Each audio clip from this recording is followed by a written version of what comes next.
Ok, chicos. Bueno, el día de hoy vamos a hablar acerca de las medidas de dispersión para datos no agrupados en intervalos. Aquí en estadística tenemos dos tipos de datos, datos agrupados y datos sin agrupar. En este primer caso, nosotros vamos a estar trabajando los datos no agrupados en intervalos. Ya la próxima semana estaremos entrando con los datos agrupados en intervalos y cómo es que se clasifican, cómo es que se trabajan y demás. Entonces, antes de continuar, díganme ustedes, ¿qué son las medidas de tendencia central o qué era lo que estuvimos viendo la clase pasada?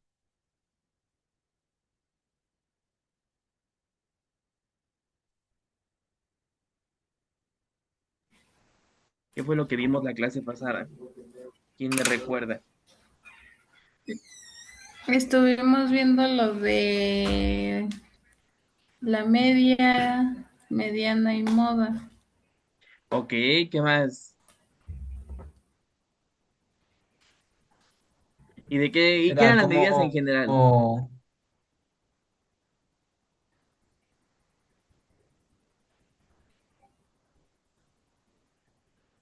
qué más que Brian. nada yo digo que sacar los datos repetitivos, el promedio de los Ajá, datos y todo eso, pues representarlo ya sea en una gráfica de pastel, de barras, de puntos, más o menos ok, algo así.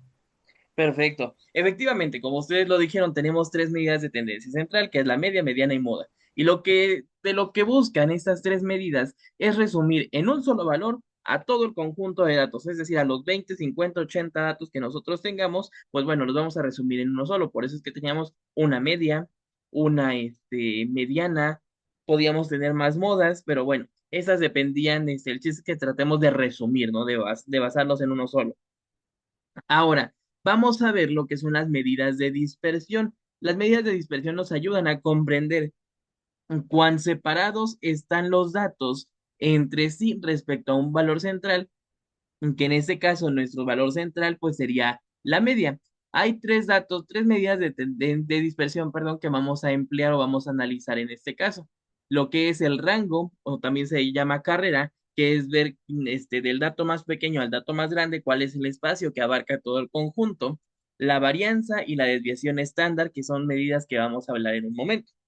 Entonces, miren, vámonos con el primero, que es el rango. El rango es una medida muy sencilla de trabajar. ¿Por qué? Porque no únicamente considera el valor más grande y el valor más pequeño. Este rango no suele ser tan confiable. ¿Por qué? Porque puede haber algún dato atípico.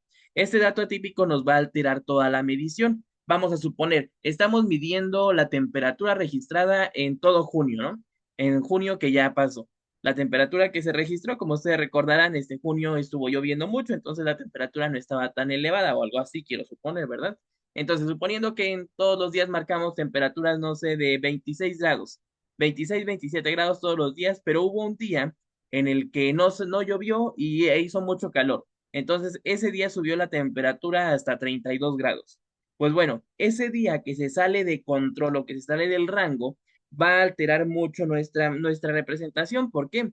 Porque tenemos nosotros que tomar la temperatura más baja y luego la más alta. Entonces, si tomamos una temperatura de 26 y la más alta que fue de 32, pues serían 6 grados de diferencia. Entonces, eso va a marcar mucho la diferencia, aunque haya sido un único día y todos los demás días del mes se hayan mantenido constantes, ¿no? Pero bueno, entonces, miren, el rango aquí se calcula restando el valor más grande, X máximo, el valor más grande, menos el valor más pequeño de todo el conjunto de datos. Nada más les decía el primero y el último. Vamos a ver un ejemplo, miren. Ese de aquí. Tenemos nosotros aquí, según el Servicio Meteorológico Nacional, en las últimas 24 horas se registraron las siguientes temperaturas en la costa chiapaneca. 29, 33, 37 y 41 grados. Vamos a determinar nosotros lo que fue el rango. Entonces, Brian, ¿cuál es su temperatura más alta registrada en estas cuatro mediciones? 41.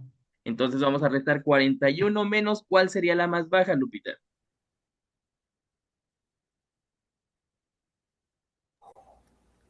Sería 29.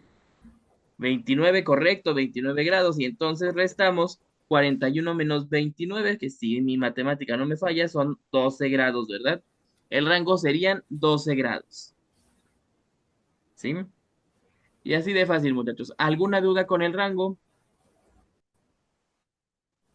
No, profe. ¿No? Es muy sencillo, les digo, nada más tomar el valor más grande menos el valor más pequeño y ahí tenemos la amplitud de nuestro conjunto de datos. ¿De acuerdo? Ok, miren. Ahora vamos a hablar acerca de la varianza. La varianza es una medida que nos ayuda a comprender cuánto se tiene que abrir una curva. En este caso, la vamos a ver, la vemos aquí, miren. Dependiendo de lo apuntalada que esté nuestra curva, pues bueno, vamos a ver qué tanto se tiene que abrir para cubrir al conjunto de datos en total. Por ejemplo, si seguimos aquí la línea roja, miren, la línea roja, vemos que se tiene que abrir mucho para poder cubrir a todos los datos, ¿de acuerdo? Mientras que la línea bueno, aquí azul, vemos que se tiene que abrir un poco menos y la línea verde se abre todavía menos. ¿Por qué? Porque alcanzan a cubrir a la mayoría de los datos. La mayoría de los datos quedan aquí centrados o aquí en la media, quedan cerca de la media. ¿Qué quiere decir esto? Que no quedan tan dispersos y por lo tanto para formar una curva gaussiana o de esta gráfica, no se debe de abrir tanto, no debe ser tan platicúrtica. Aquí en estadística tenemos tres tipos de campanas gaussianas, lo que es platicúrtica, leptocúrtica y mesocúrtica. ¿De acuerdo? Cuando nosotros tenemos una platicúrtica, es que es muy ancha, es como un plato llano, platicúrtica. Cuando tenemos una mesocúrtica, es que es una campana bonita, que no está ni muy amplia ni muy grande. Y cuando es una leptocúrtica, es que es muy reducido su espacio, su base, y muy alargada. Pero eso lo vamos a ver la siguiente semana, así que no se preocupen. Miren, para calcular la varianza, lo que vamos a hacer nosotros es representar la varianza con esta letra griega, que si no mal lo recuerdo, la letra griega sigma. Sigma cuadrada es igual a la varianza. Entonces aquí vamos a tener que para calcular la varianza es igual a la sumatoria de cada uno de los datos menos su media, y lo que vamos a hacer es elevarlo al cuadrado. Y eso se divide entre el total de los datos. Entonces, por ahí anoten su formulita para que nosotros podamos trabajar ahorita con ella, por favor. Me informan cuando hayan terminado para continuar.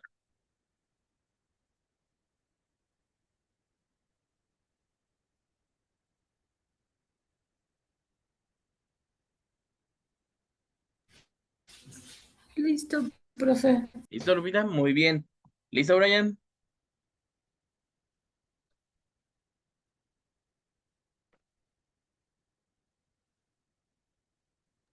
Listo.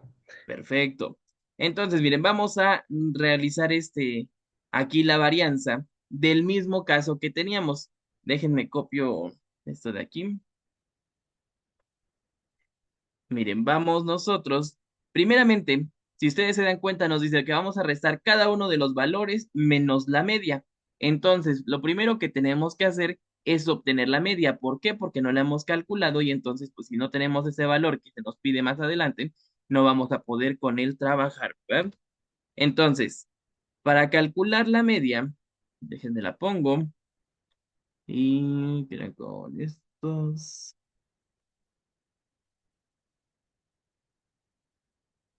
Permíteme, ya la encontré. Ok, entonces, para calcular la media, ¿cómo se hacía para calcular la media, Lupita? En la media o promedio. ¿Cómo hacíamos?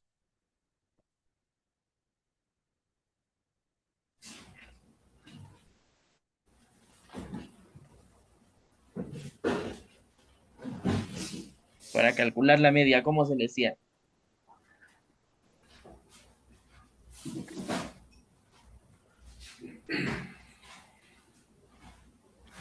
Por allá, Brian, ahí ver ayuda de la Lupita.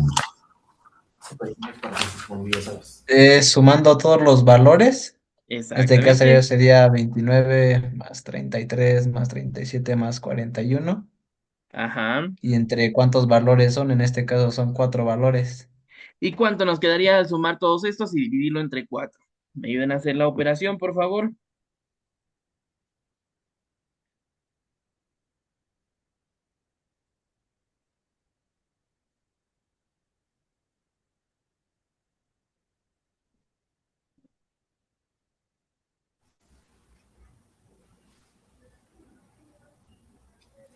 El Son resultado sería 35. 35, profe. 35, perfecto. Entonces tenemos una media de 35 grados, ¿verdad? Esto lo vamos a utilizar aquí en el siguiente paso. Denme un momento. Miren, entonces la fórmula nos dice que tenemos que ir haciendo nosotros la resta de cada uno. Entonces vamos a restar el primer término, el primer término que tenemos, que sería el 29, menos la media, que es de 35 grados, y lo que nos quede lo vamos a elevar al cuadrado. Nada más déjenme editar la fórmula porque la escribí mal. Déjenme pongo primero los cuadrados.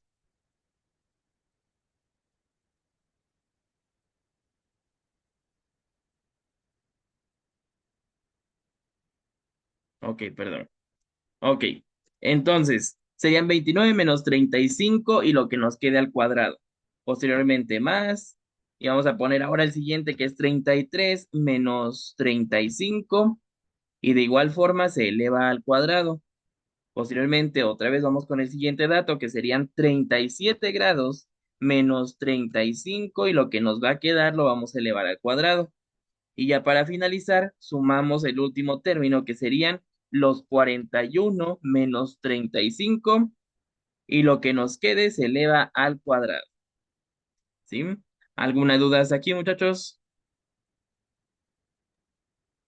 No, ninguna. ¿No?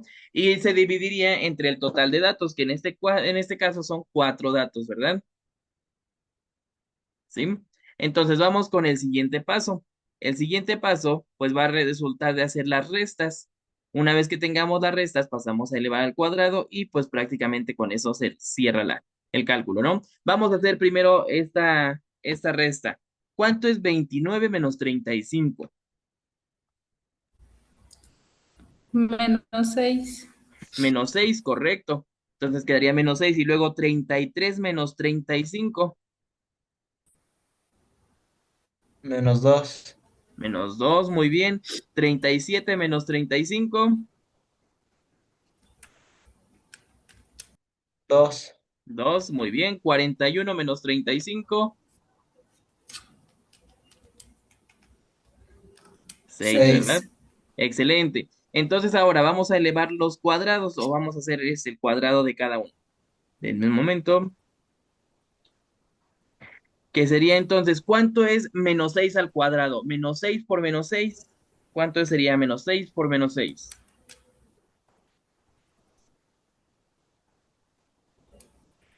36. 36, correcto. Más, ahora menos 2 por menos 2.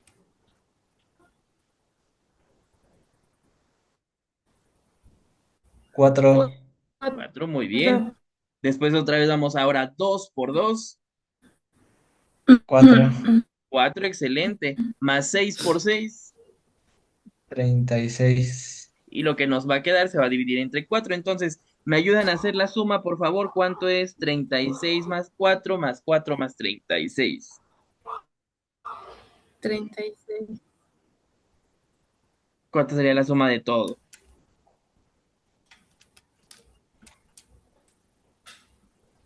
80. 80. Y 80 lo dividimos entre 4 y nos quedaría un total de 20. 80. Muy bien, excelente. Entonces quiere decir que nuestra varianza es de 20 unidades para poder abrir o para poder cubrir a todo el total de datos a partir del valor central. ¿De acuerdo? Sí. ¿Sí? ¿Alguna duda? ¿Alguna duda, Lupita?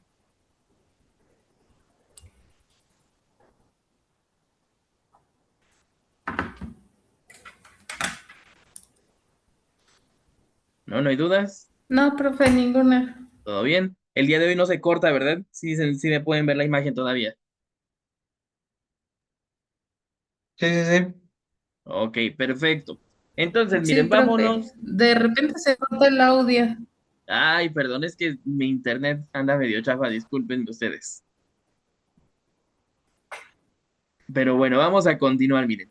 Vámonos ahora con la siguiente medida de tendencia, de dispersión, perdónenme ustedes.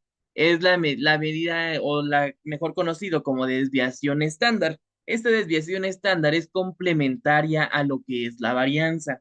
¿Por qué? Porque si ustedes se daban cuenta con la varianza, lo que nosotros hacíamos era ver qué tanto nos teníamos que abrir respecto a un valor central para cubrir al total de los datos. Aquí no, aquí lo que vamos a hacer es ver cuán separados quedan los datos entre sí. Es decir, cuánto están separados respecto a la media. Por ejemplo, tenemos aquí el mismo valor central y vamos a ver qué tanto se separa el primer dato respecto a la media, el segundo dato y así hasta poder llegar al último, a los extremos. ¿De acuerdo? Entonces, miren, si ustedes se dan cuenta, para calcular la desviación estándar, la expresamos primero con la letra griega sigma, sigma minúscula, ya sin el cuadrado. Y ahora vamos a tener que calcular la sumatoria de cada uno de los datos menos la media entre el total y a lo que nos quede le sacamos su raíz cuadrada. Si ustedes se dan cuenta, esta fórmula se parece mucho a la que acabamos de trabajar, a esta de la varianza. Aquí nos dice que era la sumatoria de cada uno de los datos menos la media al cuadrado entre el total, que es exactamente igual a esta que tenemos nosotros aquí. Lo único que hay que hacer entonces, en resumidas palabras, podemos decir que la desviación estándar es igual a la raíz cuadrada de la varianza. ¿De acuerdo? ¿Se acuerdan de cuánto nos quedó la varianza en el ejemplo? De 20. De 20. Entonces, miren, vamos a calcular la varianza de la desviación estándar, disculpen ustedes, la desviación estándar de este mismo caso. Recordemos que para calcular la desviación estándar debemos sacar la raíz cuadrada de la varianza, que en este caso nos quedó de 20. ¿Cuánto sería la raíz cuadrada de 20, muchachos? 400. Ah, caray. La raíz cuadrada no le va a dar al cuadrado, Lupita. Ay, perdón, profe. Sí, No se es preocupe. cierto. Es 4 punto y fracción, ¿no? Algo así. 4.47 y muchos números. 4.47. Sí, yo dije 400, dije, ah, caray, algo salió mal por ahí. Pero perfecto, entonces, quiere decir que aquí los datos tienen un espacio un separado de 4.47. ¿Sí? ¿Alguna duda hasta aquí, muchachos?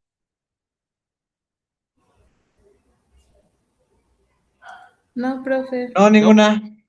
Es muy sencillo. En sí, estas medidas, tanto las de dispersión y las de tendencia central, son muy, muy fáciles de trabajar, ¿verdad? Entonces, miren. Déjenme encuentro el documento. Les voy a compartir sus ejercicios de tarea. ¿Dónde está? En contaduría, dispersión, dispersión, dispersión, dispersión. Aquí está en dispersión. Miren, les muestro qué van a hacer ustedes ahorita bueno, para esta semana. Miren, estos son los ejercicios que estarán trabajando ustedes esta semana. Aquí nos dice bueno, aquí dice, los siguientes datos corresponden a la tasa de interés bancario de equilibrio durante los últimos 11 meses en una inversión a 28 años, ¿no? Y pues vienen los datos. Ustedes deberán calcular el rango, varianza y desviación estándar de los siguientes problemas. Entonces aquí ustedes van a calcular cuál es el rango, pues bueno, cuál es la TIE más pequeña y la TIE más grande para poder calcular pues el rango. Después, la varianza, desviación estándar y demás, ¿no? En cada uno de los tres casos. ¿De acuerdo? Son tres problemas de los que deberán calcular las tres medidas de dispersión. ¿Sí, chicos? Ok. ¿Alguna duda? No, ninguna. No, ¿No? profe. Ok. Si no hay ninguna duda, pues entonces eso sería todo por el día de hoy. Fue muy breve nuestra charla el día de hoy, pero bueno, cualquier duda que tengan ustedes, también incluido su compañero Eric, me pueden mandar mensajito para poder aclararla y trabajarla, ¿de acuerdo? Entonces nos estamos viendo el día sábado, por ahí nos vemos. Que tengan bonito día, ¿va? Sí, Igual, igualmente. profe. Gracias, bye.